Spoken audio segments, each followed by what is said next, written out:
Today we're at the range with our Mauser HSE. It was designed by the German manufacturer Mauser and introduced in 1940. Our particular model was issued to a police unit, as you can see by the proof, and it was produced in 1942. During the war, the HSE was adopted by both the German military and police forces. Its robust construction, along with the numbers made during the war, made it a notable firearm of the era, and production continued until 1977.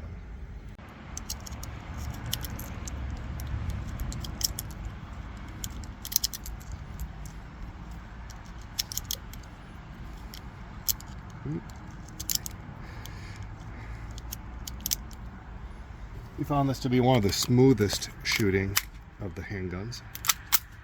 Let's go to the range.